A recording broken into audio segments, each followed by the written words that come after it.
Ask everyone to please silence your phones, and if the secretary would please call the roll. Senator Deneen, Senator Funky Fromeyer, Senator Girdler, Senator Herron, Senator Mays Bledsoe, Senator Meredith, Senator Mills, Senator Webb, Senator Williams, Here. Representative Bojanowski, Representative Callaway, Representative Kleins, Here. Representative Dietz, Representative Doan, Present. Representative Duval, Here. Representative Elliott, Representative Holloway, Here. Representative Mosier, Representative Pollock, Representative Rayburn, Representative Riley, Representative Rorks, Representative Stalker, Present. Representative Wilson, Co-Chair Heverin, Chair Carroll.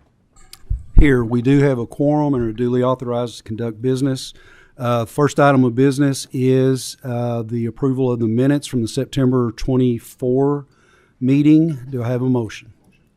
We have a motion and a second. All those in favor, please signify by saying aye. Aye. Opposed, no. Motion carries. Minutes are passed. We have three different presentations we're going to hear today, and I'm going to go a little bit out of sequence. A few weeks ago, I had the opportunity to meet the Lieutenant Governor. Andrea and some other folks were at a Hunt Institute event, and the Lieutenant Governor from New Mexico was there. And as many of you all are aware, they are going to a system of free child care for every kid in the state. And I'm not doing this that I have any ambitions of us being able to do that in the Commonwealth. New Mexico has a lot of oil money that they are using in a trust to fund this. But what did catch my attention was the importance and the philosophical stance that they were taking in New Mexico as to the importance of early childhood education. I had originally asked the Lieutenant Governor to appear today, however his schedule would not allow. And we do have with us today, and they are remote, Elizabeth Graginski, who is the Secretary. I'm sorry. Oh, okay. We have Elizabeth Graginski, who is the Secretary of the New Mexico Early Childhood Education and Care Department, and we can get her on remotely. And what I'd like to do today is just kind of give an overview of what they're doing in New Mexico. And I found it to be fascinating the way they were structuring their programs and how they were deciding how much they would pay per child. If a particular center, it wasn't enough, would they be able to bill additional funds to cover the cost, and how it would all work. And I think they are scheduled to roll out in November, if I'm not mistaken. I think that's part of the struggle of getting them here today. But would just like to hear from them and talk about what they're doing. If we have any questions, hopefully have some time to do that. Elizabeth, are you there? I am, Mr. Chair. Okay. Can you hear me? We can. If you would, please introduce yourself for the record, and thank you so much for being here today, and you have the floor, ma'am. Thank you, Mr. Chair. Good afternoon, everybody. As I was introduced, I am the first Cabinet Secretary of the New Mexico Early Childhood Education and Care Department. New Mexico, the governor, Michelle Lujan Grisham, and the legislature created this department in the 2019 legislative session after many years of working with business and philanthropy partners and the larger advocacy early childhood community to say, how are we going to turn the trajectory here in New Mexico? We are known, unfortunately, for being 50th in things that we don't want to be 50th in, and that's child well-being, child nutrition, poverty. And so the governor and the legislature said, we need to do something monumental. We need to do something different to give children and families a stronger start. And so they created the department and brought 8 programs and services from 3 agencies. Public pre-K came from the Public Education Department. We also had pre-K being offered through our Children, Youth, and Families Department. That came over to the department. Our early intervention program came over from the Department of Health, along with a perinatal case management program staffed by nurses. And then all of the child care development block grant, home visiting, all that came into the department. And we consider ourselves the lead agency for prenatal to age 5 programs and services, part of the governor's cradle to career educational system. So I'm one of 3 education cabinet secretaries and work closely within the children's cabinet with all of our health secretaries as well. So the first thing the governor wanted to do was to expand pre-K. We started pre-K in 2005 as primarily a part-day program. So her first order of business was to expand access, but to extend that day to 6 hours, 6.5 hours, still offering the part day, but making sure that families who wanted the longer day could have that. We have in our Pre-K Act a strong commitment to 50-50, so that 50% of pre-K is delivered in our community-based sector and 50% through our schools. And year after year, we continue to expand access through increased funds. As the chairman mentioned, we do have oil and gas revenues, but the second year in her term, she worked with the chair of the Senate Finance Committee, and they created the Early Childhood Trust Fund, which started with $300 million and now is sitting just shy of $10 billion. And we get interest from that corpus. So we don't have $10 billion in our budget. We get 5% of the corpus of that fund, or 500 million, whichever is greater. And so the other thing that happened in the third year of the governor's term was she put her support behind taking a portion of our land grant permanent fund, which is right now at $65 billion, and to get 0.60% for the for early care and education. Had to go to the voters as part of our Constitution, had to go to Congress to be ratified, to be approved. 70% of the voters said, yes, let's use 0.60% of that land grant permanent fund to fund early education. That brought in about $170 million to the budget. That year expanded pre-K enormously. We went from getting $10 to $15 million a year to we got $120 million in 1 year. And we did do what the chairman mentioned, though, through all of our programs, we use a cost model to set our rates. We look at what it actually costs to deliver childcare, home visiting, pre-K, early intervention. And we work hard to get our rates as close to that true cost of care so that we can support our provider community with good salaries, with all the non-personnel costs, knowing that most of the costs are in personnel in early childhood care and education. So we expanded that year. We continue to set our rates so that our community-based teachers make the same amount as their K-12 pre-K teachers. So the governor's also been very committed to improving teacher salaries. So each year they've raised the teacher salaries. We then raise our rates in the community-based sector and in the school-based sector to make sure that they can pay teachers. We also instituted pay parity. So in our public school system, if you have a master's or more years, you go up to level 2, level 3. So our community-based pre-K teachers then can access our pre-K parity program. So if they want to stay in community-based programs, but they have these higher credentials, more experience, we pay that differential directly to them. So those were some of the things we did very early. And then, of course, the growth in pre-K and then the promise of a universal system for families. Childcare is kind of our as the lieutenant governor probably said when you saw him, completing the promise to New Mexico families and children that they would have access to. We have home visiting in all of our counties. We have 7 models. We use Medicaid to help fund that. So it is truly a system approach to improving school readiness and to improving families' economic mobility. So the governor said, we moved from when she came in, it was 150% of federal poverty. You could get help paying for childcare. She moved it to 200. When the COVID relief money came, we moved it to 350 and then 400. And we've been at 400 since about 2023, serving 32,000 children. We only have 2 million people in the state, so we're a very large geography, but small population. And so she said, it's time, New Mexico families are struggling. Everything costs a lot. and everyone needs help. There was just a study that showed 47% of New Mexico families, 29% of them make too much to get assistance, but don't have enough to meet their basic needs. And so this is really where the governor said, let's make this promise, let's make this commitment, and let's use our resources to support New Mexico families. So that's where we are. November 1, families can start applying. Each time we've expanded eligibility, we've seen, a pretty steady uptake. Providers don't have to participate. Families don't have to come enroll in the program. These are all voluntary. We understand that our early care and education system is made up of private nonprofit, private for-profits, and we're not requiring them to participate, but we really hope they will.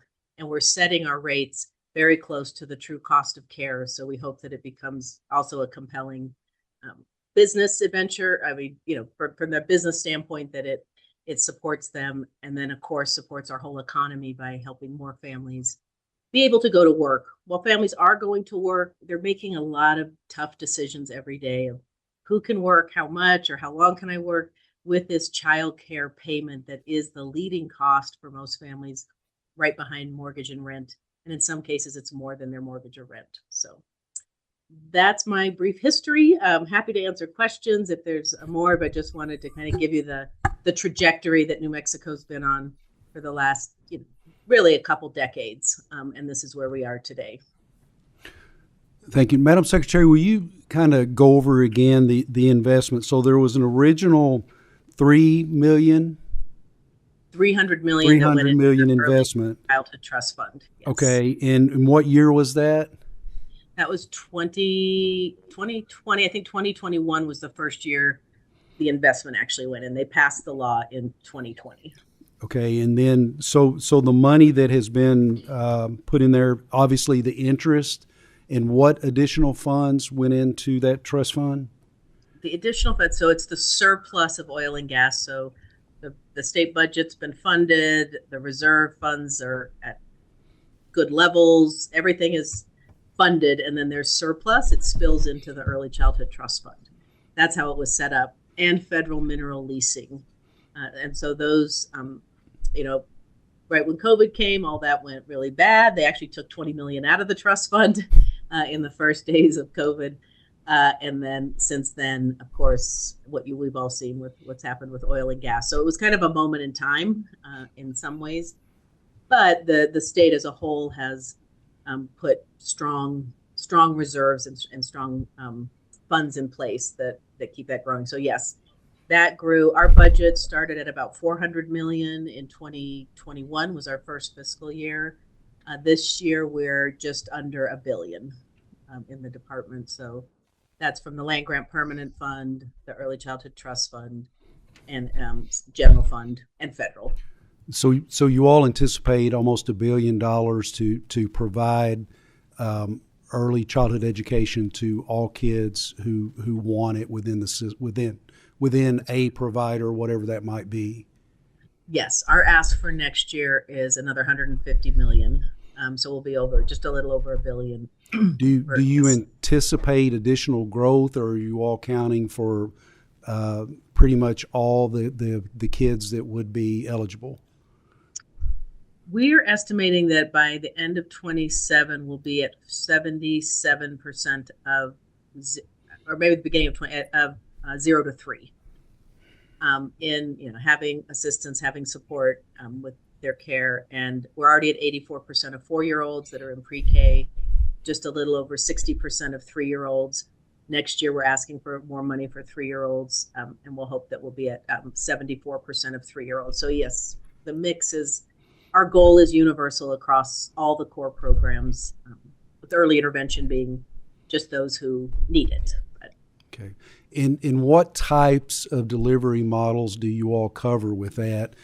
We have a lot of in-home care with providers in our state. Would you all cover something of that nature? Yes. Actually, part of our universal child care strategy and push is to enroll 1,000 more registered homes. Those are people who can serve up to 4 children. And we used to have thousands of them, and we're not predating me, there was a decline. It could have been some of the changes in the federal law around reauthorization of the Child Care and Development Block Grant. But we have seen a great uptake, and we've just funded a staffed family child care network that is working across the state to build the capacity. So we want 1,000 more registered homes. We want 120 homes, group homes, either 12 children or 6. And we anticipate needing about 55 more centers. The governor and the legislature have invested $13 million in a low interest loan. We opened it a couple weeks ago. We have 100 open applications right now of providers who want to expand their business. And we've asked for another $20 million to go into that fund next year, non-recurring, but that will be then, it's a low interest, 2% low interest revolving loan that providers can use for capital. Okay. You talked about going off the cost of care. How as far as being able to grow providers, it is within that cost, is there an ability for them to return a profit to sustain their facilities, or what are you all projecting on that? And that's part of the concern we have is what do child care providers need to be able to sustain, because you know very well that we have kind of regulated them into a corner where they can, it's very limited on how they're able to affect their profitability to be able to sustain because of the regulatory environment. We have seen about a 12.5% growth in our total facilities, about a 21% growth in our capacity across all settings. What we put into the cost model does include a reserve, a portion that they can put into reserve. It includes, 2 weeks. We have state law that says you have to have 2 weeks of sick leave for your employees. So we include all the factors that would go into a business needing to provide that. We put in 2 weeks of vacation. We put in a $6,000 per staff person benefit. It could be health, it could be retirement, occupancy costs, utility, non-personnel, educational, food costs. So we do use. I think it's a very good model, and 83% of our licensed facilities participate in the child care subsidy system.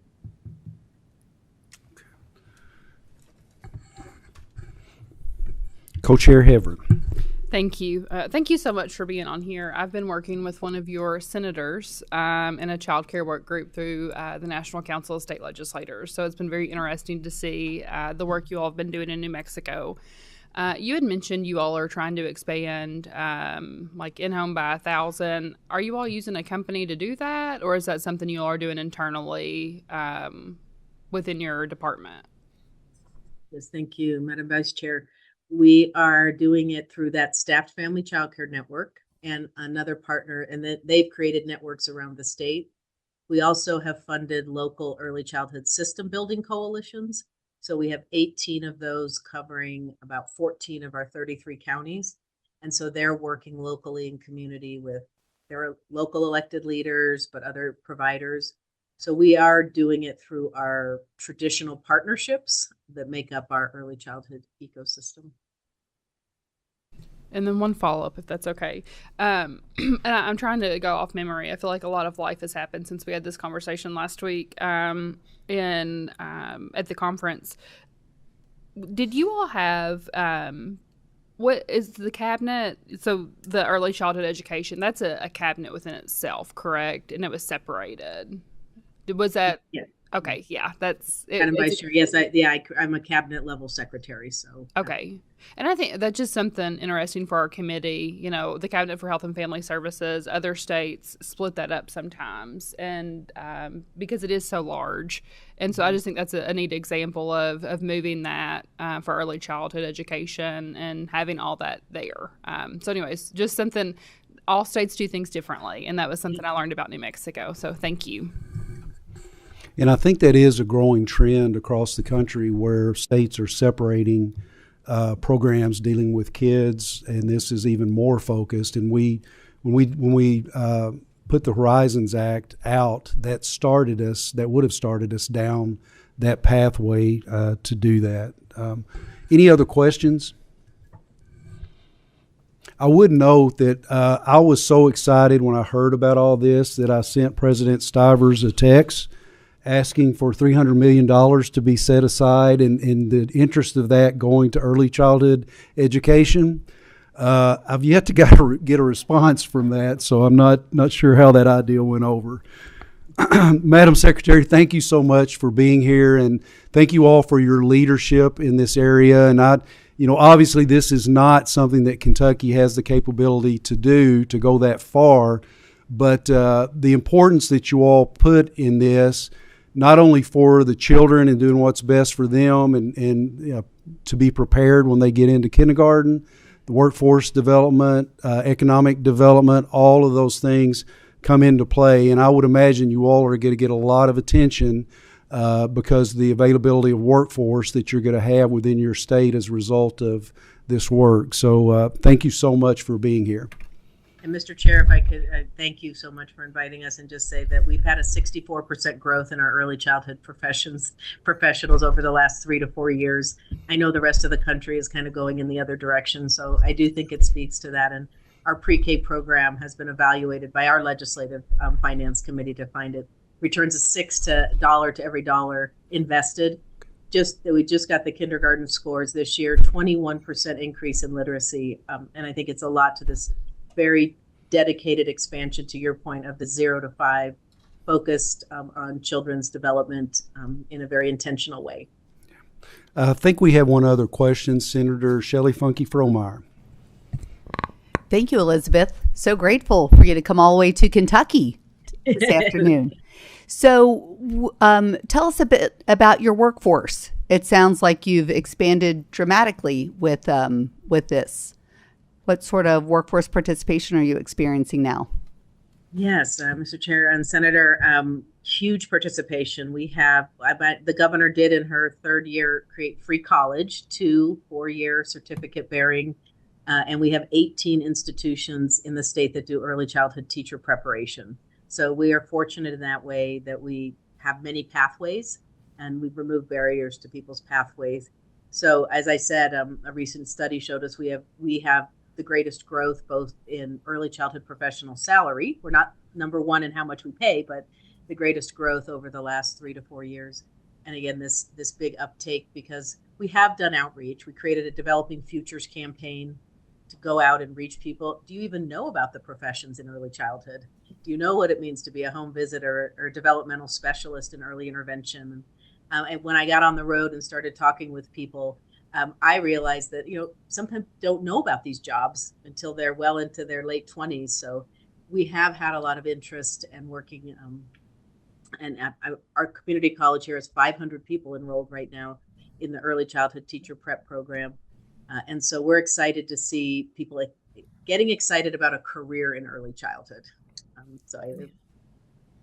And just to follow up to that, what other workforce participation has increased, and what other employment sectors?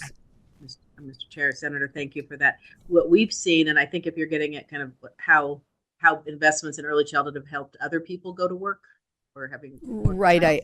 It seems that maybe you were perhaps trying to free up the parent from being at home parenting so that they're now in an employment situation.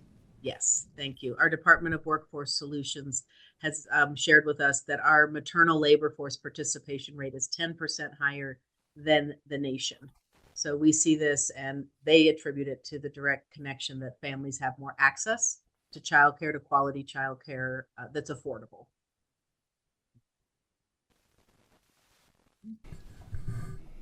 Thank you. I hope that answered your question. Yeah. Representative Holloway. Yes, thank you.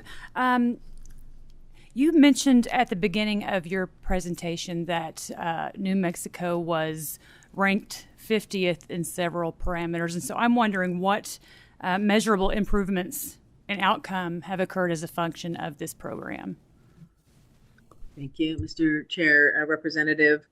Well, we did move to 49th in poverty. We just got that, so it's not huge, but our supplemental poverty rate, which looks at how, not just what people actually earn, but the kind of supports they have, is around 22 in the country. So we do know that the resources we're providing to families through childcare tax credit, and other supports are making a big difference.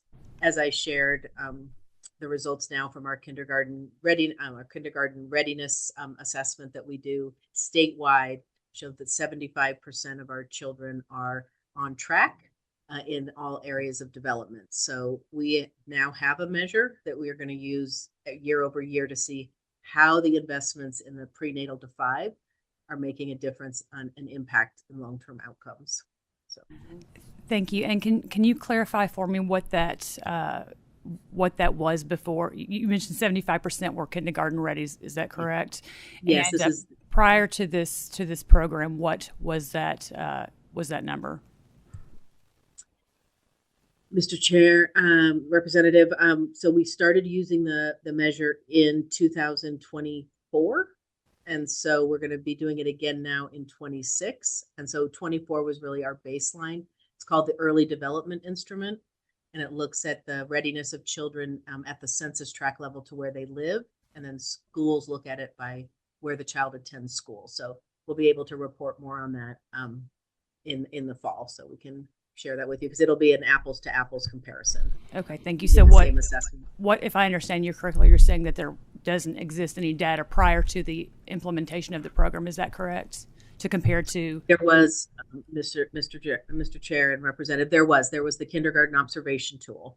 And so I can go and look at that data and get it to the committee staff and they can share that with you compared to where we are now. It's just that they're different measures. So just thank you. That would be helpful information. I appreciate that. Thank you. Thank you.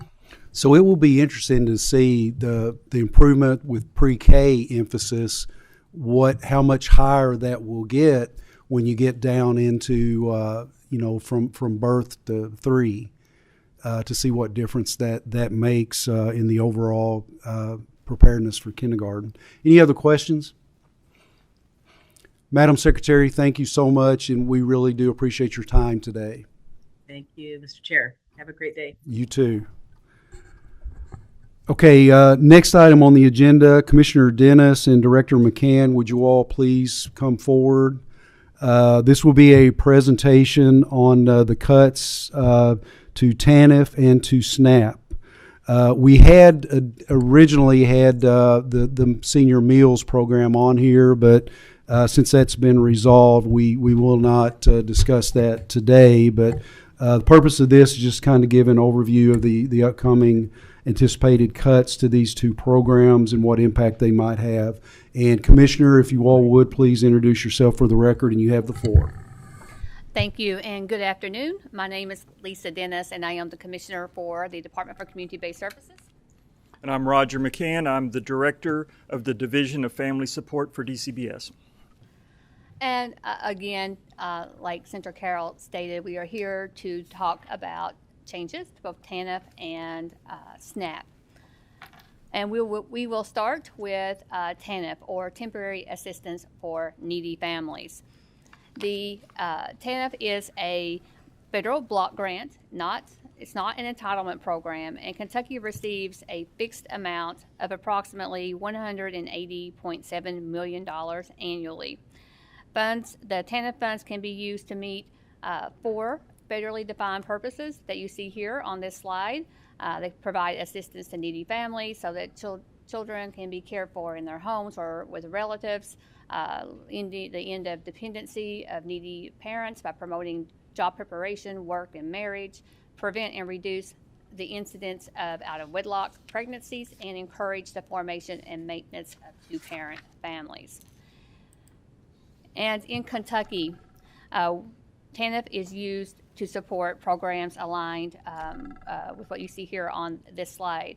The Kentucky Transitional Assistance Program, or what we call KTAP, provides essential monthly financial assistance to help families cover basic needs. The Kentucky Works program funds employment services, training, and necessary supports like transportation or vehicle repair to help families secure and maintain jobs.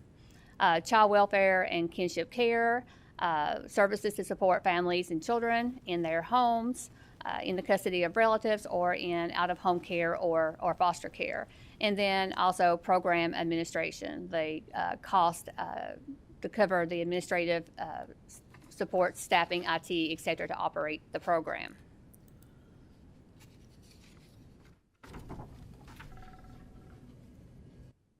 The Kentucky Transitional Assistance Program, or KTAP, eligibility is based on a fixed gross income standard. Kentucky's gross income eligibility standards and amount of cash assistance payments did not change from 1995 through 2022. The Kentucky KTAP caseloads were, at this point in time in 2022, we were seeing them to decrease year over year. Our federal partners with ACF, the Administration for Children and Families, expressed concerns regarding declining caseloads and strongly recommended that we make changes to our TANF program. So in March of 2023, after nearly 30 years without adjustments for inflation or cost of living, the regulations were expanded to update TANF, expanding income thresholds, doubling amounts of cash assistance, and increasing financial supports for employment. Again, and these changes were based on the availability of funding. Before these changes in 2023, our KTAP caseloads were about 10,000. When we made these changes, we projected growth in the program of about 10 to 15%, which was within the TANF budget. The TANF budget could support, because prior to that, we had decreasing caseloads year over year, and we had TANF carry forward funds. But after the reg change, the growth of the program, it grew significantly, and it outpaced our projections. By 2024, we had seen a 29% increase, but still, at that point, we had carry forward funds, and we were monitoring our KTAP caseloads. We were thinking the program would begin to level out, but the program continued growing, and by the end of fiscal year 25, we had seen a 51% increase in utilization of the program. So as cash assistance spending grew, it began consuming the accumulated TANF carry forward. Another area that TANF supports that we've seen significant growth was around transportation services. Transportation supports is a monthly per diem that Kentucky Work Program participants can utilize to pay for gas, public transportation, or vehicle repairs. TANF recipients who are considered work eligible and participating in the KWP program are offered a monthly per diem. The amount is based on the number of days that they participate, and in state fiscal year 25, we've seen about an average of around 4,500 individuals receiving a monthly transportation per diem. And here on this slide, you can see what that spending looked like, as well as the growth of caseloads. In state fiscal year 23, again, we had around 10,000 households participating in the program, and that grew in 24 to right around 13,000, and then 25 over 15,000 households participating. You can also see how the cash assistance amount changed, went from 35.5 million to 82.8 million in state fiscal year 25. And then the growth of the transportation per diem as well, from 3.8 in 23 to almost 17 million in 25. These trends demonstrate that the TANF changes were effective in reaching more families, but the rate of growth far outpaced our projections. As a result, our TANF carry forward funds will be depleted in state fiscal year 26, which required us to make reductions to benefits and transportation supports to sustain the program within our fixed federal allocation. TANF also supports caregivers. And Kentucky has historically used TANF block grant funds to provide financial supports to relative caregivers and other services to support children in out-of-home care. Here on the slide, you see some of those examples of how TANF funding has been used to support caregivers. So, the budget realignment, the decision to make those changes was a difficult decision and not something that wasn't given careful consideration. And it was driven by two primary factors: the rapid TANF caseload growth, which we have already discussed, and also the escalating foster care costs, particularly for youth with complex behavioral health needs. As you all know, our budgets are built 2 years in advance, and they are based on historical data and trends. That information is used to make projections. And normally, we're pretty good at this. But in 2023, when we were building our budget, we didn't foresee the rapid growth of the KTAP program or the significant increase in out-of-home care costs. Like we already stated, we projected, based off of historical data, that our KTAP caseloads would increase by 10 to 15%, not 51%. Also, in 2023, as we were building our budget, our out-of-home care numbers, at that time in 2023, we were seeing a decline in out-of-home care numbers. They peaked in 2020 at just over 10,000, and by 2023, we've seen around 8,600 kids in out-of-home care. And also, and a more significant concern, what we couldn't foresee in 2023 was how the cost associated with providing care for these youth was going to significantly increase. In 2023, we were just beginning to see youth with complex needs or high acuity youth in which we could not find placement or treatment for. This was a new issue for DCBS. We had never been unable to find a placement or treatment for a kid in foster care. I have worked for the department for 28 years. I've been a frontline social worker. I was a supervisor, regional administrator, various positions over the years. And again, we had never encountered this issue until, again, beginning in late 2022 into early 2023. So there was no historical data to build projections from, and we didn't know how long this issue might continue or what it might look like. So we were monitoring our budget closely, monitoring our KTAP caseloads and our out-of-home care costs. We thought that we were hopeful that our TANF caseloads would level out, and as well as the spending for out-of-home care would stabilize. But again, we were monitoring all those things, and we were also monitoring our TANF block grant and our carry forward dollars. But as we were closing out fiscal year 25 and projecting into fiscal year 26, we began to see that our TANF carry forward funds would be spent out in state fiscal year 26, and we had to make adjustments to our budget. So we had to, again, balance our budget to enable the department to finish out state fiscal year 26 until we could submit a new budget request in the upcoming legislative budget session to support out-of-home care cost. Again, we had to make adjustments to the KTAP program by decreasing cash assistance and transportation supports. But I will note that even after these adjustments, the TANF payments remained higher than they were pre-2023 when we made the changes to the reg. So again, we had to make some changes and decrease those payments, but they still were higher than what they were in 2022. And here on this slide, you just see what I mentioned a second ago with regards to out-of-home care numbers and the data that we were looking at and using in 2023 to build out our budget. And here on this slide, you see youth with complex behavioral health needs or high acuity youth that we are struggling with finding placement and treatment for. And this is the population that is significantly has significantly impacted the increased cost in out-of-home care.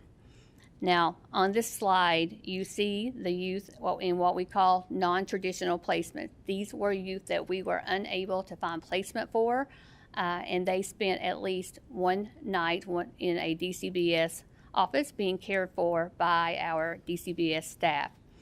But there is another subset of this population who we were able to prevent from spending a night in a non-traditional placement. We were able to find a placement for them, but oftentimes that placement came at a higher rate or higher cost. And this is an issue that we have testified about before this committee and others over the past two or 3 years. Myself, Secretary Freelander, and others, we've shared about this population and that the cost of their care was coming at a higher rate. We shared that we were paying things like single case agreements. We were contracting for beds. We were creating specialized programming with some providers to meet the needs of this population, because none of us wanted to see children without a placement and spending a night in a DCBS office. And this doesn't even, not to mention the cost associated with providing for overtime for DCBS staff to provide 24-hour day care for this population, extra security, extra supports. So again, this population was unknown to us prior to 2023 and what that cost was going to look like as we went forward.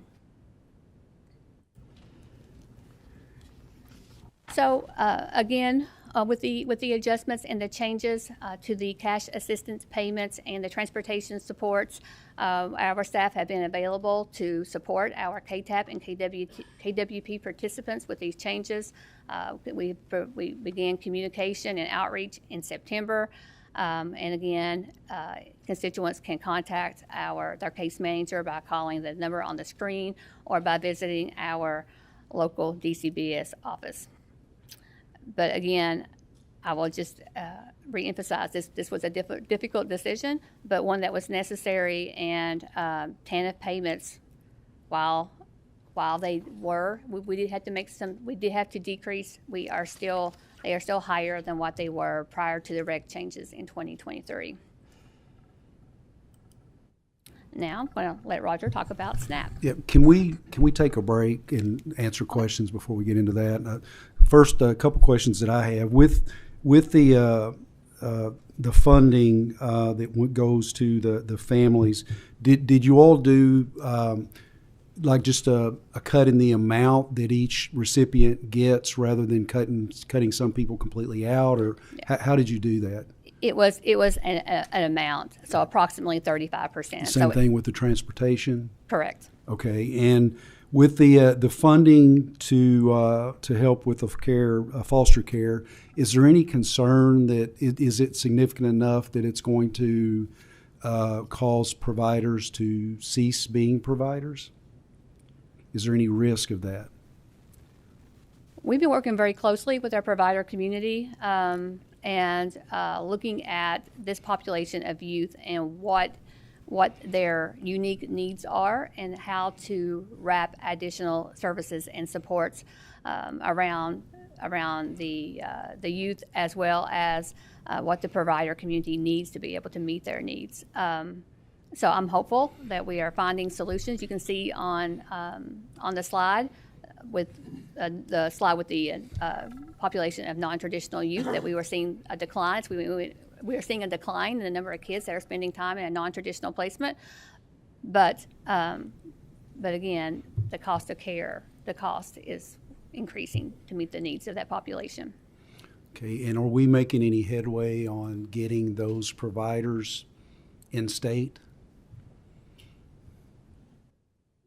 We have not seen any significant increase of providers reaching out to come into Kentucky. And describe that population of kids more clearly, please. Youth with in which we have been struggling finding treatment and placement for. They're usually teenagers. Youth with a lot of they may have behavioral issues, be aggressive. They may also have intellectual or developmental disabilities. They may be on the autism spectrum. That's or sexualized behaviors, things like that. Okay, and then the final question that I have is has there been any discussion on moving funds from elsewhere, as we did for the meals program, to help cover these that are in greatest need? Within DCBS, within our budget, we've made some adjustments. We've moved some federal funds from the TANF block grant for individuals that are participating in the Kentucky Works program and receiving child care assistance. Previously, that was paid for with TANF funding, so we've moved that to the child care development block grants to be able to support, to help with the budget issue. We've also been looking at other ways to reduce costs within DCBS. Okay, Senator Webb. Thank you. Are you going to tell us how much money in each program is going to be cut today? Yes, Senator Webb. For cash assistance, the cut was 35%. And then for transportation supports, that was cut by 50%. And what are the numbers? Just a second. I know it's not A&R, but hang on. that's the way I think. I have that right here. So for a one-child household, the max cash assistant benefit went from $372 to $242. And then again, that based on the household size, those amounts look different. And then for transportation, I'm talking about an aggregate program number that you budgetarily, like how much of a global number, a number in each sector. For state, are you asking for what we need for state fiscal year 26? I'm asking what we won't be utilizing according to present the scenario that we've been in. How much money in each program are we not going to see in that particular program? I think that's important to the conversation here. Whether it's from the human side or the agency side, and we're responsible for both. I'm sorry, Senator Webb. I'm just having difficulty understand. Well, maybe your budget people could get back with me. Yes. What is the total amount of cuts? How much did you have to cut? Yes.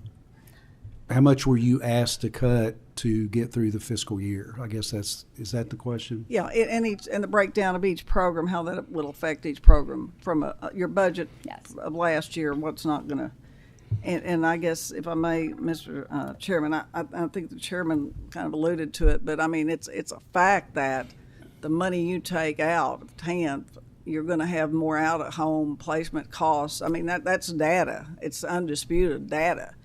And have you done any cost-benefit analysis from the money you're taking away to what it's going to be costing us later? Senator Webb, we understand what you are saying. We know this is going to be difficult for families, and it's going to be challenging. We will working with families to connect them with other resources within the community. I hear what you are saying, but again, we have to stay within our budget.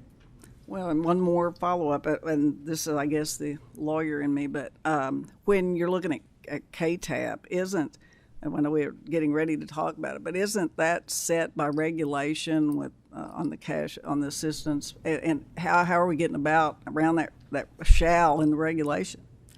The reg states the exact terminology, but upon availability of funding. So with the decrease in funding available, we were able to decrease the cash assistance payments. Is there, I guess, any other criteria in there with the funding that you have, the pools of money that you do have, as far as moving budget money units around?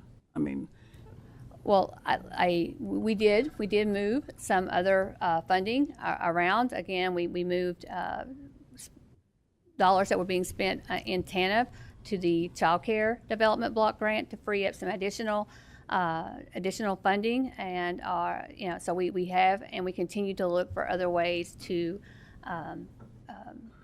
reduce costs and balance the budget. well, we're going to talk about that, but I mean, in East Kentucky, we don't have public transportation. We don't have access. Transportation is the number one issue for families, whether it's from domestic violence to health care to getting to school. So, I mean, I'd think long and hard before you prejudice areas with service deserts. So, thank you, Mr. Chairman. Thank you, Senator. Senator Williams. Thank you very much, Mr. Chair. So I see one of the 4 federal purposes is to encourage the formation and maintenance of 2-parent families. What are we doing? How much of the funds do we spend on encouraging the formation and maintenance of 2-parent families? So I don't know if I can give you an exact dollar amount, but there is TANF funding that is spent around, well, cash assistance is around helping families meet basic needs and stay together, families stay together. There's workforce support that TANF provides to help, again, build skills and employment and supports becoming sufficient, as well as other avenues in which we work with families in that direction. Okay. Just interesting. I mean, workforce, that's one of the other goals, but Yeah. I just don't see anything in here that is actually promoting the formation of 2-parent families.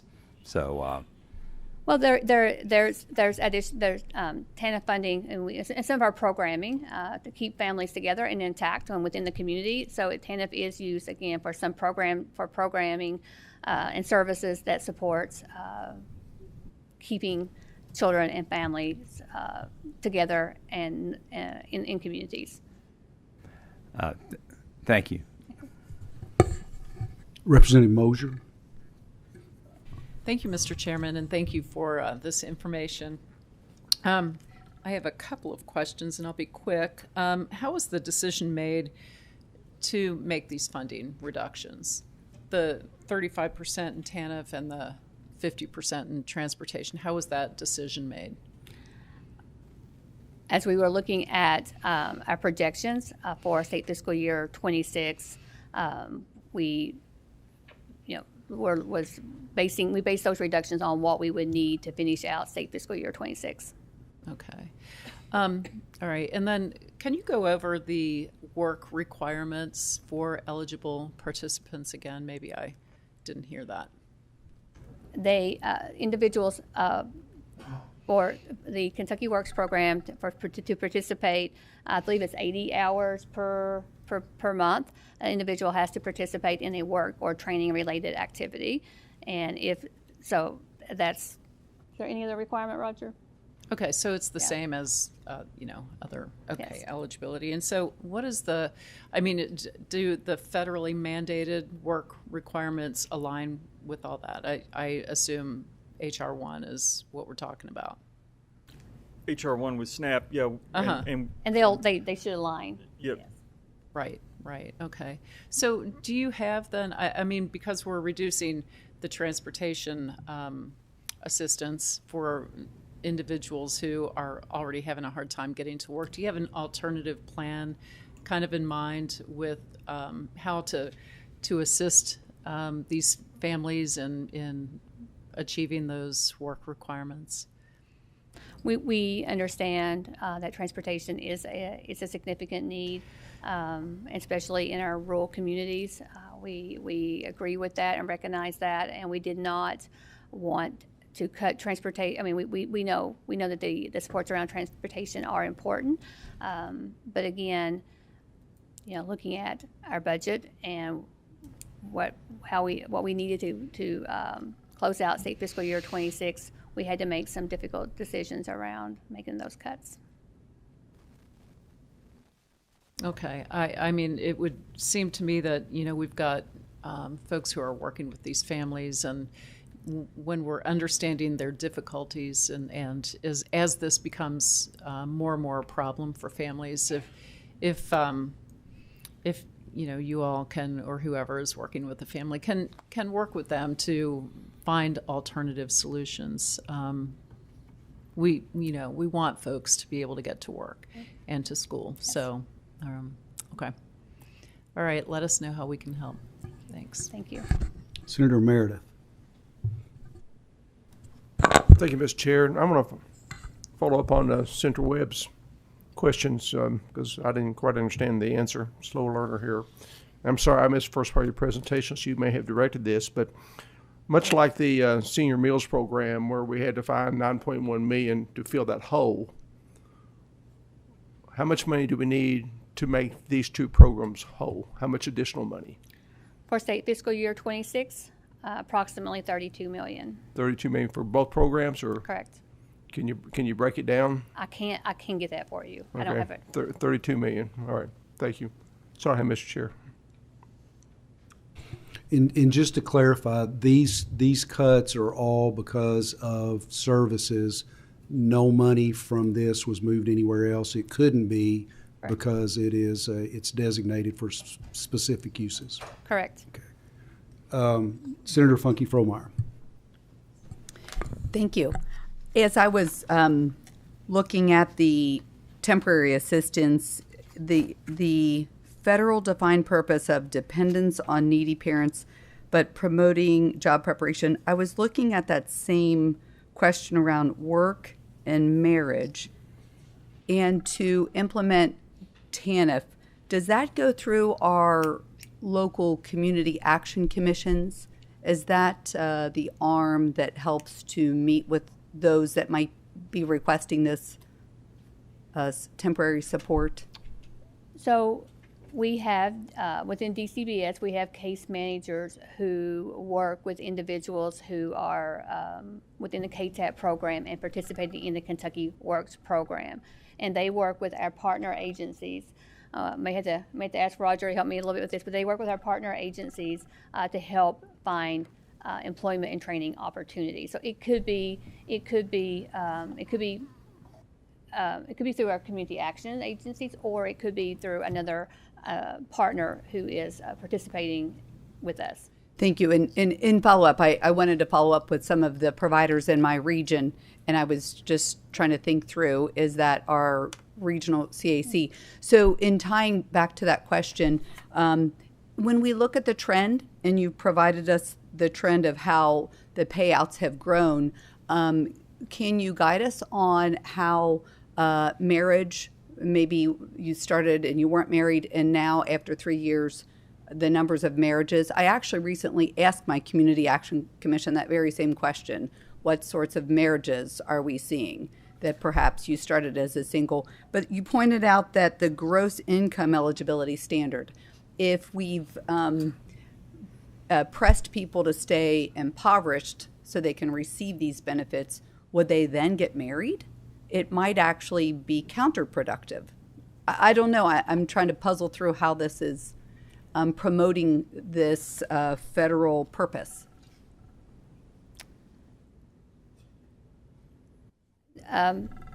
We do not have data around marriage and whether or not. So I don't know that we track that within our programming. I don't know if Community Action does some data collection around that or not. But so we don't necessarily have to report back on our success to receive these federal dollars. Not for around marriage.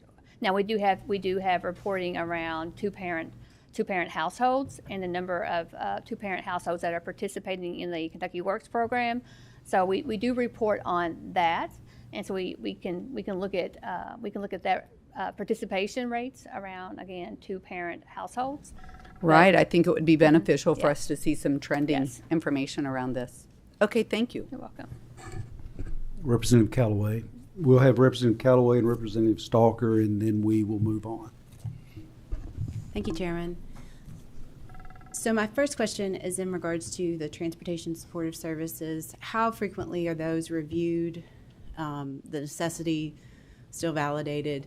And is that just an application, or do you all go back and review cases? And then I've got a second question.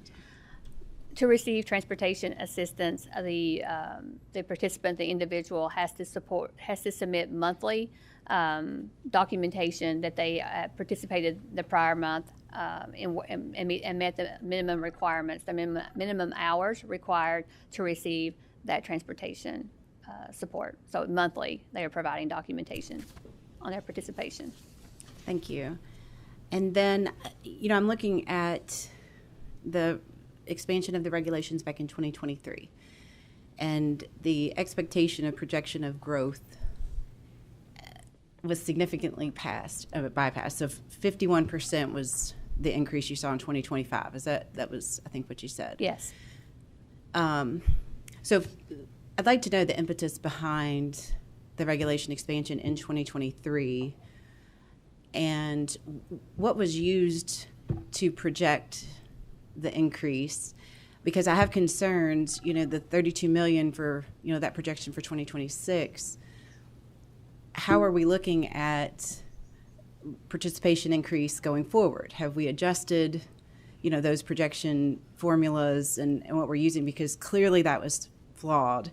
So I'm kind of concerned that when the regulations were expanded, that there weren't caps put in place for, a couple years, some type of adjustment period to adjust for this, so that participants are prioritized over potential participants, so that we can meet the needs of those that we've already committed to before adding new ones and then cutting everybody across the board. So the whole process here is really disconcerting, and so I'm kind of looking back at that and then looking forward to say, what are we doing to prevent something like this? Because when we say based on funding availability, the funding had not changed. It was your all's allocation of that funding that changed, and so I just have some concerns.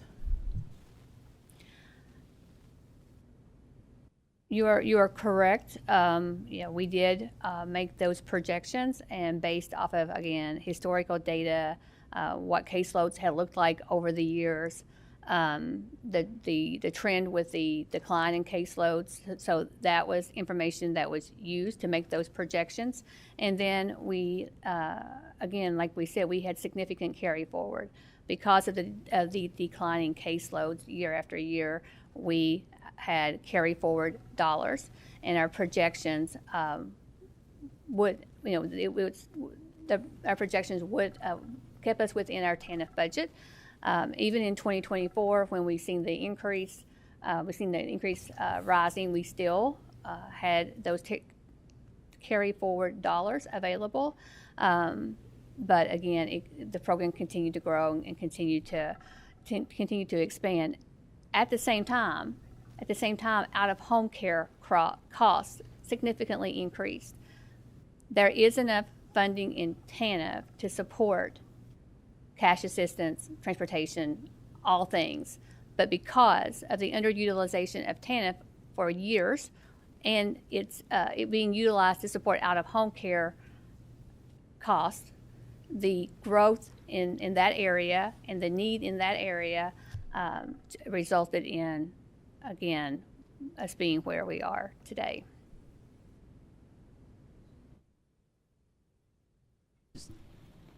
I'm sorry, I didn't hear. Did you tell us what was the impetus to the 2023 move without any kind of budgetary request to accommodate? I mean, I know you said the projection, it looked like numbers and all that, but why then and why to that level?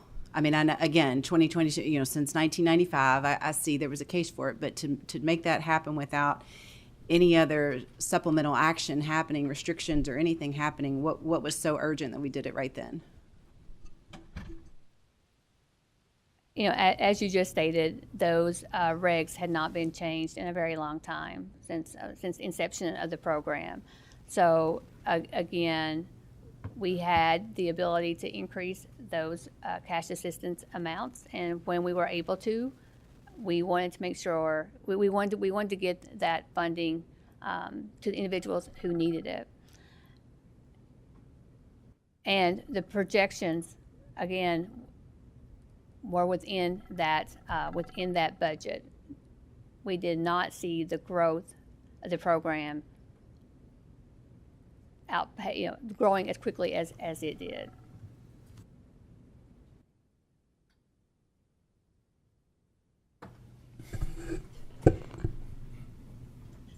Are you done, Representative? Okay. Representative Stalker. Thank you, Chair.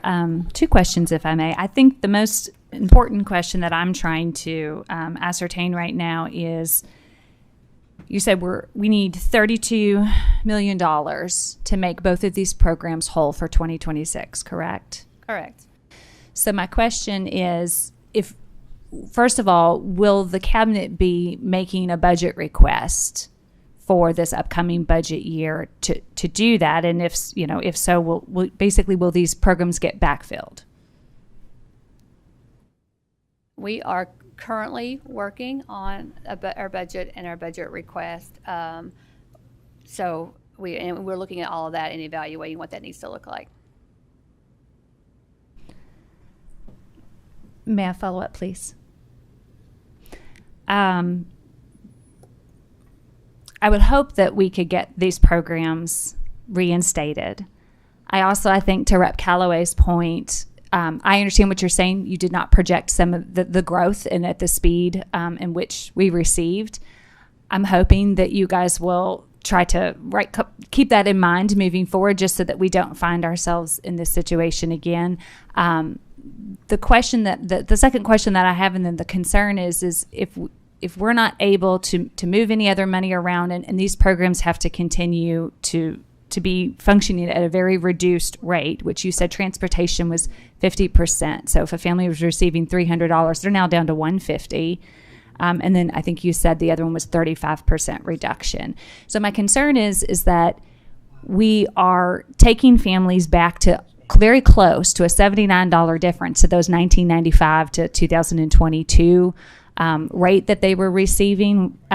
So we're taking them far back, and with the cost of everything else increasing that everybody is feeling, and we know sometimes kids do get pulled into care because of poverty. It does not mean you're a bad parent because you were poor, but we do have problems when food is not in the cupboards, and the lights are getting cut off in the water. And I've had kids in my home who've come from those types of homes. My concern is are you all anticipating potentially even more growth in kids coming into care because of these cuts? And then obviously we can't control what's happening at the federal level, but we know that recipients will not be receiving things like SNAP, which many of these individuals that we're talking about today also benefit from that program. So I'm just really concerned that we are going to send a whole lot of families in crisis for the remaining months of this calendar year.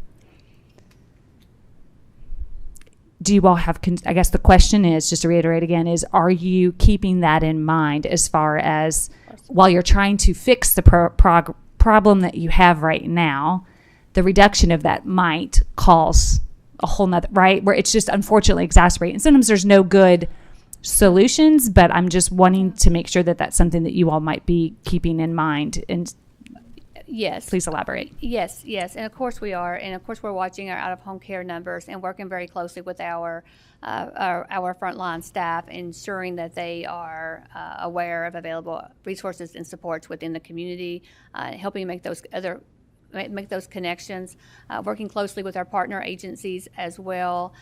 We know that there's some challenging times that families are going to be facing, like you just mentioned. And we'll talk more about HR 1 here in just a moment. Again, these were not decisions that we wanted to make. Whenever possible, we want to make sure that we are getting services, supports, funding, and benefits to those who need them. And when we have the availability to do so, we do. But we also have budgetary responsibilities as well. Just to clarify, so the greatest portion of this issue is the cost of the non-traditional placements, correct? It is the cost associated with care for youth with complex needs. Senator Carroll, I think we looked at the numbers of youth that were in non-traditional placements, and there's also, again, another subset of youth that we have been able to prevent from staying in a non-traditional placement. But to do that, we've had to pay higher rates or put other supports and services around that placement and that child to prevent a non-traditional placement. So it's that population. And that's a whole nother conversation Yes. that moving forward we need to address at some point. Yes. Okay, we're going to proceed on to SNAP, and I do want to make it clear that the TANF program has nothing to do with HR 1. That reduction is strictly numbers. Okay, please continue. Good afternoon. Earlier this year, Congress passed HR 1. It was signed into law by President Trump on July the 4th, becoming Public Law 119/21. It represents a lot of changes and a lot of programs. And today I'm going to talk to you a little bit about the changes in SNAP and where we are on implementing those changes in Kentucky. The first two big pieces are the way that it changes cost sharing with states. The first is that at present, states take up 50% of the administrative cost of operating SNAP, and the Fed handles the other 50%. This law moves that to 75% of the burden shared with states, 25% federal. And that is significant. It's going to impact all states, including Kentucky, and we're looking at around $50 million for the General Fund 27, $66 million in 28. Estimates, of course, based upon the administrative costs, but it is significant. Many states are looking very seriously at how they'll be able to handle that cost share to operate SNAP. The second big piece of cost sharing is in the payment error rate. I'll tell you a little bit about the payment error rate in a moment, but basically your error rate, if a state can keep the error rate under 6%, they don't have an additional cost share on the benefits portion. So the first thing I talked about was the administrative piece. This is on the benefits portion. If you go over 6%, you start having to pick up a portion of the benefits, and it's on a graded scale, and you can see that on the slide. 6 to 7.9%, the Fed would pay 95%, the state would be 5%. I think in Kentucky that's estimated around $60 to $65 million or so based upon current amounts. And as you can see, as the error rate increases, the Fed pays less and the state would pay more. Again, this would be any state, okay? And so this is a significant change in how the Fed is going to share costs with states. So these are the two big cost sharing pieces that HR 1 represents with SNAP. So I'm going to talk a little bit about what a payment error rate is. A payment error rate is the rate of errors in payments to recipients. It's any dollar amount that is overpaid or underpaid to a recipient. There is a threshold of leniency. It's changed from time to time. It's now $58. So if the error is less than 58, it doesn't get counted. But if it's greater than that, it'll be counted. And again, an overpayment or an underpayment is counted the same. What this is arrived at is there's a quality control process where the applications are reviewed and they determine if an over or underpayment has been made. That is calculated as a rate that is sent to the USDA. It is reviewed there, and they issue that amount annually. Now, currently, we have a preliminary rate, and this is only for the up through May of this year, so we still have 4 more months to go in this federal fiscal year. Kentucky's right now, for the first 8 months, is 3.8. That's pretty good. Matter of fact, it's real good. We are the second best state or territory in the nation. I think South Dakota is leading. We are the best in the Southeast. We are number one. At the last federal report that I have, there were only 6 states and territories that were below the 6% mark, meaning that all others will have to contribute some amount toward toward the benefit portion of the SNAP. So Kentucky is in a good position. Doesn't mean we're resting, but we are doing a good job at keeping our payment error rates down. So let me talk a little bit about some of the other changes here. One of the big changes is it's changing SNAP eligibility as it relates to citizenship. Number one, you must be a resident, and then you have to be either a citizen or national, an alien lawfully admitted or permanent resident as an immigrant, and there's some change, some minor things in there. An alien who's been granted the status of a Cuban Haitian entrant, or an individual who lawfully resides in the United States under a compact of free association. That's the law. It removes some pieces that will affect refugees and other folks that are entering the United States. It will remove their ability to apply for and receive SNAP. This change goes into effect November 1. And let me, some of these I failed to mention, but some of these things go into effect at different times. They were specified in the law. Everything else, basically, if it wasn't specified in the law, goes into effect November 1. The LIHEAP Standard Utility Allowance. Now, what this is if a household receives energy assistance, and in Kentucky that's typically LIHEAP, they can automatically receive a standard utility allowance that goes into the calculation of their SNAP benefit and their SNAP eligibility. So it used to be that anybody who signed up for energy assistance could get the standard utility allowance. H.R. 1 changes it so that it's only going to apply to households that have an elderly member or a disabled member in their household. And we, at the time, had around 43,000 households that utilized this standard utility allowance through their energy assistance.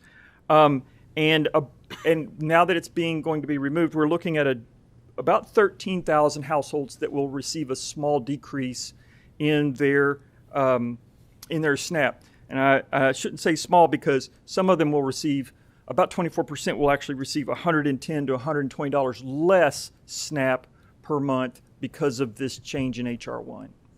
Right? Another piece that I'll mention quickly is that we had an internet, we were allowed to, households were allowed to utilize internet expenses as part of their shelter expense. That went away. We were notified to remove that immediately. We changed that in September. That appeared on folks' October benefit. And there were about 55,000 households in the state that utilized that internet expense. And when we removed that, about 7,000 saw a reduced SNAP benefit, averaging about $10 to $20 per household. The next piece here is SNAP education. So SNAP is the benefit program, and then there are a couple other smaller programs that sit under SNAP. One of those is employment and training. One of those is SNAP outreach, and one of those is or was SNAP education. SNAP education is to provide nutrition information. It's cooking classes. It's teaching folks how to use nutritious foods and do it on a budget to stretch that budget a little bit further. H.R. 1 eliminated the SNAP Ed program and made it effective September 30. Now, USDA notified us that states that had some carryover money could continue to spend that into 26. So that's good news. We were able to continue part of the program, not the full program, because we don't have enough money there to be able to operate the entire thing. But then we were told on 10/1 to pause SNAP Ed operations due to the federal shutdown. So currently, our SNAP Ed operations are paused. We're hoping that will be resolved soon and we'll be able to restore that. But we do operate that through the University of Kentucky. They do that through the county extension offices, SNAP Ed. Some of the significant changes for folks will come with work requirements. So there's several different things that are going on here. For one thing, we call them ABOD, able-bodied adult without dependent. So it changes several things. One of those is that adults were classified as 18 to 54 years old. HR 1 changes it to 18 to 64 years old. So what HR 1 is doing is it's expanding the definition of adult, and then it is also changing the dependent definition. So the dependent definition was set at 18. HR 1 has moved it down to 14. So a 16-year-old, a 17-year-old is no longer considered a dependent. So if you fall into one of those categories, you may be expanded and be encompassed in that category now as an ABOD. And ABODs are going to have to report work requirements. So this is going to affect a broad section of the population. So again, we're changing the ages, so we're expanding the scope of that. All right.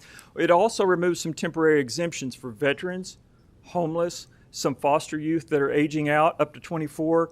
They will also no longer be exempt from the work requirement. So we're broadening work requirements across the board in HR 1. Some new exceptions were added for Native Americans, Alaskan Natives, Indigenous people, tribal members. Those were added as exemptions that were put back in. All right. So when does this go into effect? Again, this was implemented. This was signed into law July 4. There is a 120-day hold harmless. That is technically November 2, but everything will have to be implemented by number 1. It's what they call a pure month. In other words, you count the full month. So we are able to implement all these changes in November 1 for all the ABODs, the ages, and that. The next piece is the continuing on with the SNAP work requirement changes. In the Farm Bill, it used to say that you could exempt a region, like a county, from work requirements under 2 different criteria. One is if the county, for example, had 10% or greater unemployment, or if you were able to establish that there were not enough jobs in that area. And so in Kentucky, we had 117 counties that met that requirement of not enough jobs to do that. So we had an exemption for 117 counties. HR 1 removes that exemption. The only exemption now is the 10% unemployment. So currently, today, we do not have any counties that will meet that exemption requirement. And starting November 1, no county will be exempt. The USDA notified us that that exemption would terminate, and all of our counties will have to do work requirements. So we went from 3 to 120 of doing the work reporting requirements. Okay, and so this is going to be a pretty significant change for households, a significant change for our staff, a lot of reporting to do this, and we're preparing our staff now on what that's going to look like. So every element of HR 1 that I've described, we are on track for implementing on time as per the federal regulation. We believe we'll be compliant with all these aspects of this. We are notifying our SNAP recipient households of the changes. We're notifying them of the work requirement changes. We're training our staff because some of them are not familiar with these changes. And we're having things like open office hours and publishing manuals and everything to get ready for this. It is a rapid change. It is something that we've raced to get done. And other states, I can tell you, are challenged by this. But we have done, I believe, the best job we can. And I really have to give kudos to my staff because they've done a phenomenal job of getting in and working with of all of our staff across the Commonwealth to be able to put these things into place. We have time for 1 or 2 questions if anyone has a question. Representative Stalker. Thank you, Chair. My question is about the narrowed caring for a child exemption. What I'm curious about is, so we used to consider anybody who was under 18 a child, but now that is now being lowered down to you have to be under 14. My concern is, I'm thinking about a constituent of mine in particularly who has a child with a level 3 autism diagnosis, who at age 15 found themselves in crisis, and now that child is actually outside of the state in a residential placement. She stopped working as a nurse many years ago because somebody had to be with him on a one-on-one basis 24 hours. So my concern is at the state level, do we have any flexibility to make special exemptions for families who are caring for a child with some sort of need, special needs that's 14 or older?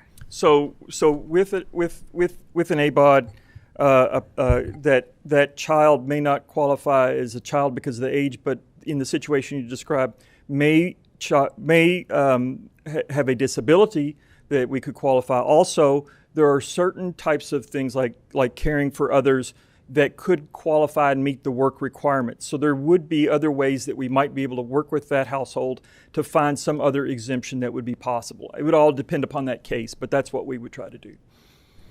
May I do a follow-up? Quickly, please. So my question is what would be the process for a family if somebody just hears a snippet of this on the 6 o'clock news in their head? They're just like, okay, I'm out. So is there a process, a phone number, a particular place that you would reference people who might have those unique circumstances to start that process to see if they do have some sort of other pathway that they can move forward with the cabinet? Well, to your first point, that is a concern because this is new for a lot of folks. We're trying to message that as best we can and explain that, and it's sometimes can be challenging to let people know that they have other alternatives out there and to come talk to us, not just give up. But I would refer that person to our DCBS office where they can meet with one of our case managers. We have that 800 number they could call. And to reach out to contact us. And I would hope that they would do that so that we could work with them. Senator Funky Frohmeyer, quickly, please. Yes, sir. And congratulations. That error rate is impressive. And I suspect you're going to stay on top of it. The possibility of maybe giving smaller benefits sooner. Could we break these benefits out into weekly or twice a month so that now perhaps we're only giving them once a month? So as this kind of evolving situation, what's your ability maybe to only or offer SNAP more frequently? I don't believe, I would have to look at our regulations. I think federal regulation specifies how that has to be handled. So I would want to make sure that anything like that would be fitting within the federal reg. I'm also would be concerned that, there's a card, there's a process where you transmit that information and then they place those benefits on the card. And I would be concerned that may actually create more transactions, which would drive a cost. So I would want to look at that. Not saying that it wouldn't be something we could look at, but those would be my concerns. I would just want to make sure that those types of things wouldn't be an issue. I would love a follow-up on that because I do think that we need to understand the transactions. And we've been informed that transactions seem to be a little pricey as well. So we may need to tackle that a bit. Okay. Thank you. Director McCann, thank you for being here. Commissioner, as always, I appreciate all the information and appreciate the testimony. We're going to move on to the final presentation of the day. Shanna Crockett and Holly LaFavors.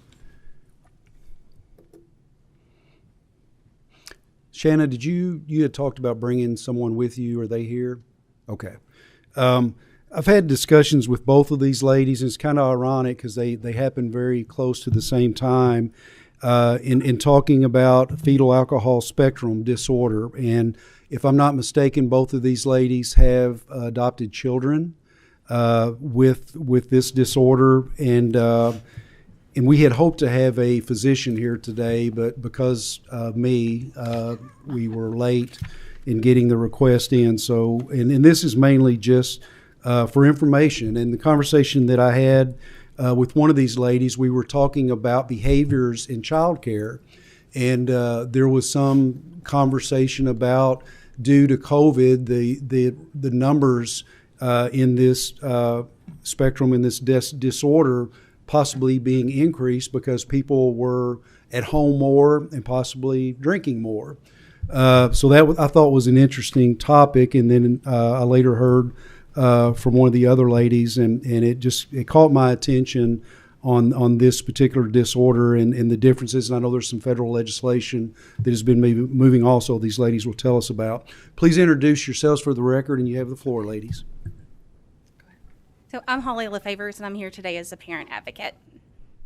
I'm Shanna Crockett, and I'm here as a parent advocate, but I'm also one of the only two fetal alcohol syndrome specialists in the state of Kentucky, and we are both in Paducah. I'm a specialist and an advocate and a trainer. Okay, first slide. Let's get started. What is FASDs? It's fetal alcohol spectrum disorder. It's also called fetal alcohol syndrome. Most of us realize there is fetal alcohol syndrome. There are prevalent face things, but that only happens within 3 weeks of pregnancy. So it's also called the invisible disease because most of us don't realize that children have it. Fetal alcohol spectrum disorder is a group of diagnosable medical conditions. It can occur in people who are exposed to alcohol. What we do know is that it happens when women drink during pregnancy, but there are also studies being done in Washington and have been done in Canada, Australia, Ireland, Germany, that it can also come from the father of the child too, taking away a lot of stigma and things like that. Fetal alcohol syndrome is an umbrella. It includes all kinds of things. Sorry, I lost where I was at. It includes fetal alcohol syndrome, partial fetal alcohol syndrome, neurobehavioral things, ADHD, autism, several. I didn't mean to get onto yours. But yeah, so go ahead. We actually spoke for the first time yesterday, and then we met for the first time this morning. So yeah, we're doing the best we can to work together as a team. And it was really interesting how our stories had intersected. So as she had said, it is now a spectrum disorder. As you all know, autism is a spectrum disorder because no two children are the same, and there is such a broad range of things that can happen. With fetal alcohol spectrum disorder, there are over 400 comorbidities that can go along with the diagnosis. So that is just one of the things that I, as a professional I'm an early childhood professional, did not realize is the physical that goes along with this. So you also have to look at these babies and these children. They have significant heart issues. They have significant kidney issues. There are a lot of things that go along with these children that it's not just behavioral and cognitive. I put together a very loose packet for you. You should all have one. And this page is in there also. This is a page that tells you the overlapping characteristics and the mental health diagnosis. If you look, fetal alcohol syndrome disorder basically has all of them. You need to also understand that this is not considered a disability.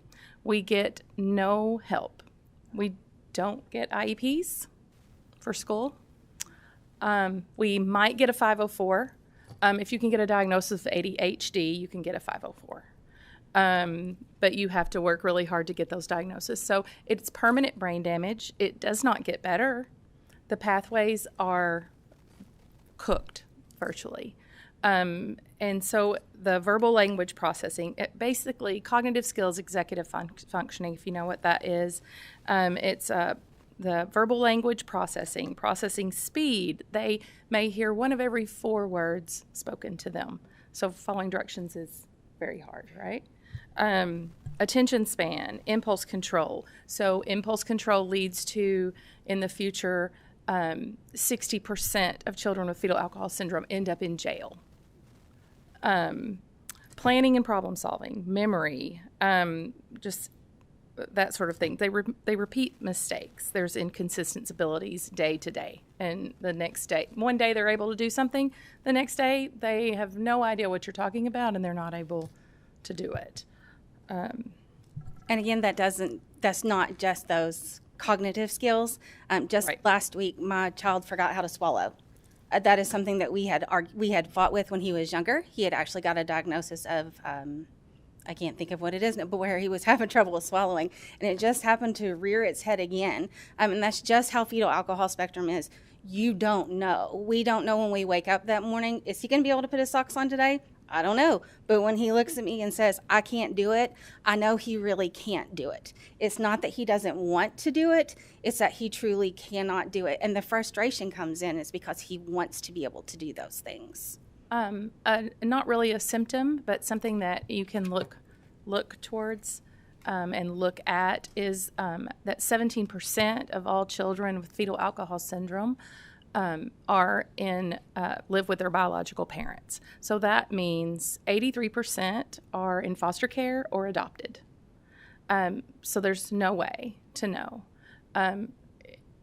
There are only two ways to diagnose it, and one is if the parent admits to drinking while they're pregnant, which is rare. And the other way, my husband and I had to take our child to Nashville to be diagnosed. And there had to be 6 different professionals there. It was 2 weekends with all kinds of diagnoses. She had to do the same, but she was in Louisville, right? And it cost us money. We had to pay for it ourselves. And 6 professionals, 2 weekends is quite a chunk of change. And if you're asking foster parents or adopted families to do that also, it's really, really hard. So there's trauma. That's another thing to look for. And I want to clarify real quick that neither of our children were in state's custody. I adopted my child through fictive kin, and so he was never in custody of DCBS. So in saying he was never in custody of DCBS, he never had the opportunity to have that medical card to carry forward with him after the adoption. So once the adoption was finalized and his birth mother's rights were terminated, we lost all assistance also, and he had to go onto my private insurance. Yeah, I was listening earlier. I was like, wow, what are those benefits? And so we're kinship. Yeah. So. And so when losing that medical card and going onto private insurance, my child was only allowed 50 services per year. So I had to choose. Is it speech therapy this week or is it going to be OT this week? And I just kind of had to negotiate. Well, we'll do speech for 6 months and then we'll do, OT for the next 6 months. But my child was able to keep up until he was at least in kindergarten. And one thing that we often don't think about is when a child is in the womb, the liver doesn't develop until the very end. So there's no filter with a baby. The alcohol is in the womb, back in. There's no filter to help with that. Want to do statistics? So statistically, and this is just to kind of put things in proportion, 1 in 20 school-age. Oh, sorry, I didn't hit my button. My apologies. I knew I'd do that at least one time. So statistically, 1 in 20 children in the United States have fetal alcohol spectrum disorder, and those rates are higher when you get to places that have high poverty levels. And we know Kentucky has a significant amount of poverty. Again, there are 428 possible comorbid conditions, and 90% of people with fetal alcohol experience mental health challenges as they move forward. And so just to put that in perspective, the 1 in 20 in perspective, autism right now is 1 in 31. So there are more children with fetal alcohol spectrum disorder than there are children with autism spectrum disorder, and then Down syndrome, which is another prevalent that we all see, talk about, and know, that's 1 in 640. So there is a significant amount of children with fetal alcohol spectrum disorder that aren't able to receive services. 0. And it's not just Kentucky, it's across the country. I go to conferences in Florida. We go to the Capitol. We were all just there in September. We go to the diagnostic studies in Seattle. It's everywhere, but there isn't any help. But like I said, there is help coming, hopefully. Oh, here's. I skipped that other slide because we've already kind of talked about the statistics of people who drink while they're pregnant. And then I know that we're also kind of on a time crunch here. But these are some of the faces of our children that have fetal alcohol spectrum disorder. The little guy with the red background, that's my Liam. Like I said, Liam was never in custody of the cabinet. So I, again, want to make that clear.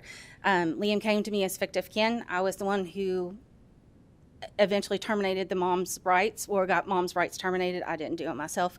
And then I adopted. So I petitioned to have the biological mom's rights terminated. Liam is spoiled rotten, will not lie. Will not lie. But I'm also blessed to have a wonderful village. So Liam did receive early intervention services. He received speech therapy, occupational therapy, and developmental intervention services from Keys. Like I said, I'm an early interventionist, so I knew he needed those services. While he was getting those services, I was also ensuring that he got OT, PT, and speech services from Cardinal Hill, from Easter Seals Cardinal Hill in Lexington. So when I say I early intervention my child to death, I really and truly did. Unfortunately, the pandemic was during his preschool years, so he did not get much preschool, but I can honestly say to you all, he entered kindergarten ready. He was ready to go. He was so ready to go that they took his IEP. They took his IEP and they made it speech only because they said that he didn't need services. He didn't need those services and he didn't need those supports. So again, he was fine until kindergarten when they took that. After kindergarten, we transitioned to Dixie Magnet in Fayette County. For those of you all who don't know, Dixie Magnet is a magnet school solely because it focuses on individualized learning. So we transitioned to Dixie Magnet, and first grade was horrible. We had no supports. Dixie did not even know that he had fetal alcohol spectrum disorder until I told them, because it had not even been written on the speech IEP that had been transitioned over. His teacher did not know that he had an IEP until I told her about this. My child has not yet been able to catch up because those services were pulled from him in first grade. We still are verbally at a kindergarten level. Mathematically, I will tell you we're at a fourth grade level. Math is his thing. He's in third grade now. But he was not able to catch. He's struggled. He struggled from that point on. I don't know. Had we had those services in first grade, would we have been able to move forward? I think so, because he had done an excellent job of it so far. But we did lose those services. Liam has had some significant health needs. He had his first seizure when he was 18 months old. He had two.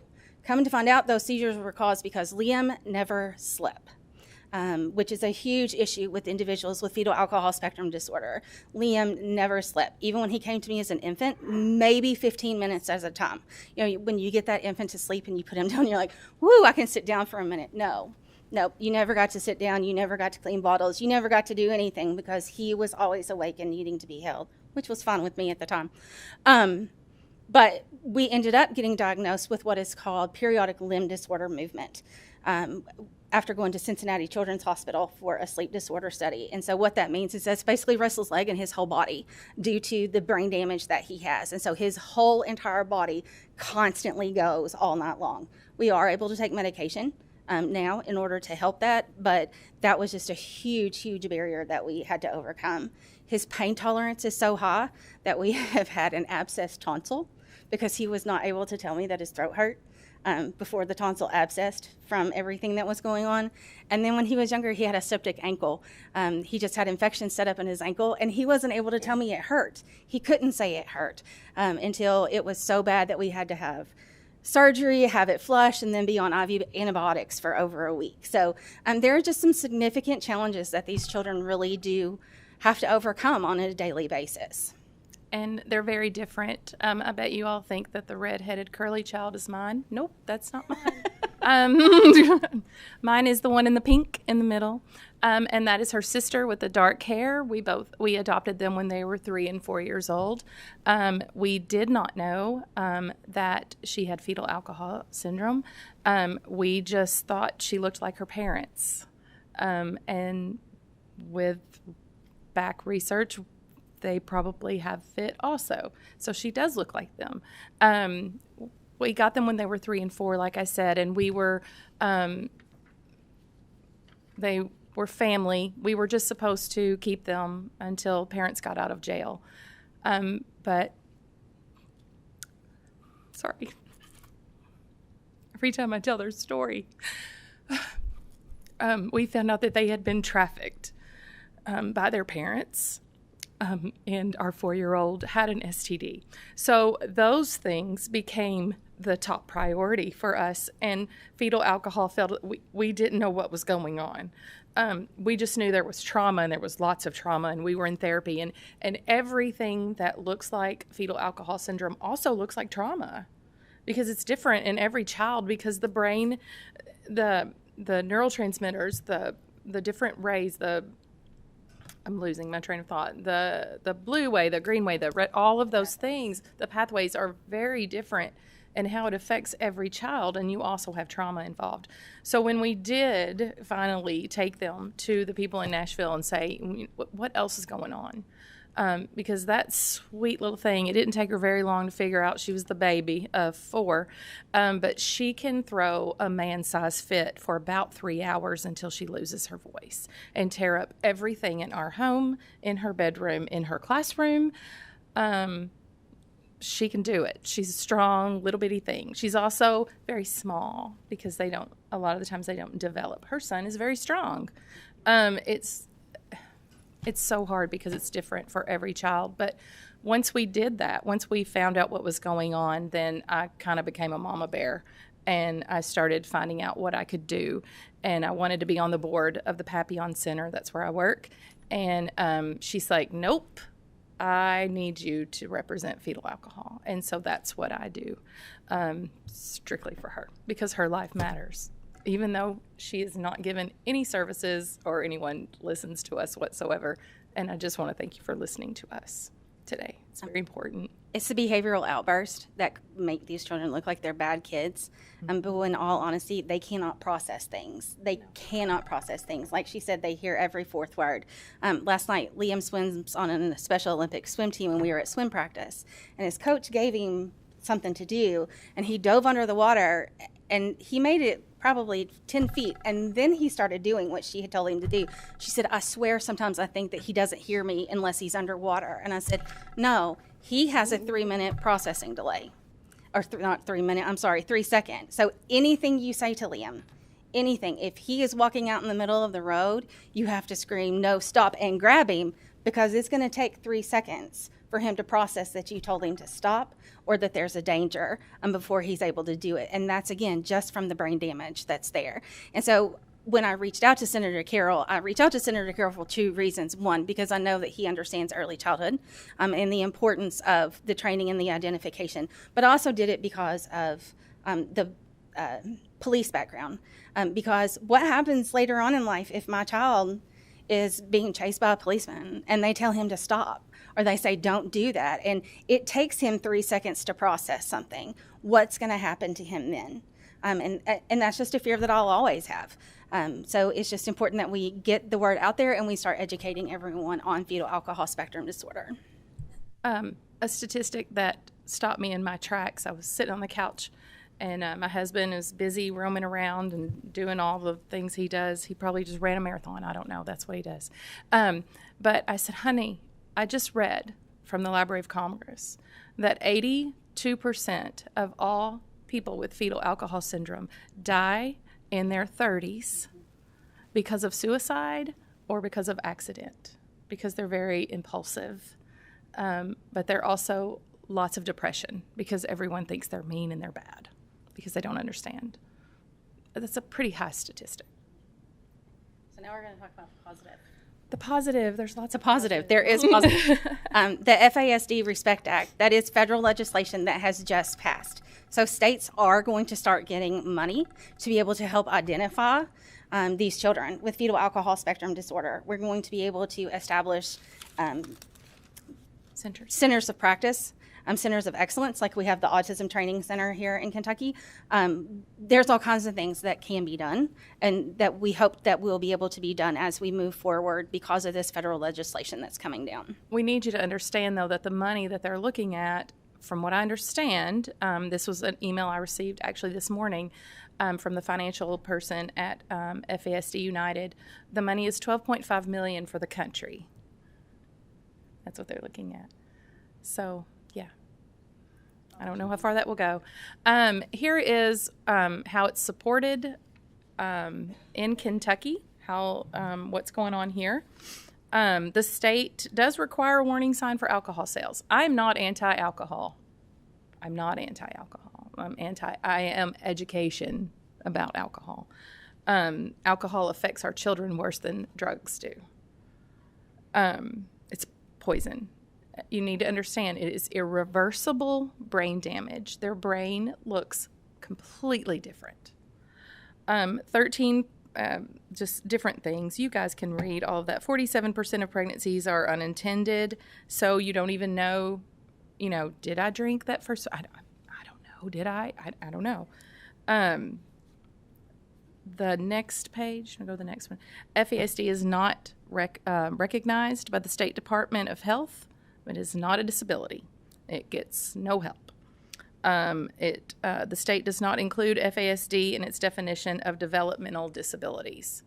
It is brain damage, and it is not included as a developmental disability.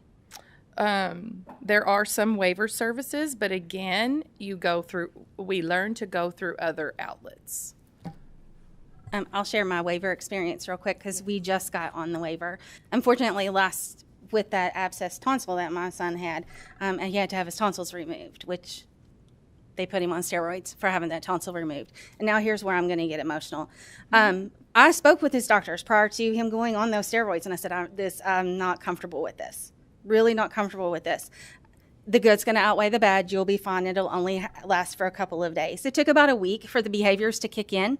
Once the behaviors kicked in a matter of 3 weeks, we went through 2 telephones, 2 tablets, a television, and my car from the temper tantrums and the behaviors that we were seeing and just the problems. And the television he got angry over not having the correct milk that he wanted at the time, and he was just threw the remote and destroyed the television. Unfortunately, my child then did 2 visits at a hospital for behavior here in Kentucky. They knew nothing about fetal alcohol spectrum disorder, and they told me to send my 7-year-old to residential treatment.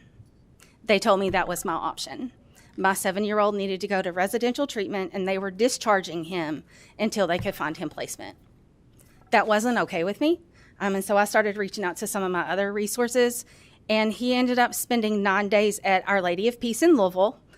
He spent a total of 14 days as a 7-year-old in a behavior unit of a hospital. He missed the first day of 2nd grade because of this. However, that's how we qualified for the waiver. Our Lady of Peace they knew, and they immediately took him off of all medication. He had roid rage. He had to come off of all of his medication so that his body could reset itself, and then we could get him back on his medications, and he's fine.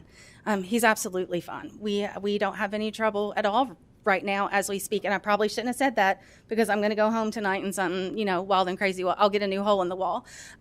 But that's where we are. It's even the physicians don't understand fetal alcohol spectrum disorder. It's not just people out in the community. Yeah, the teachers are not.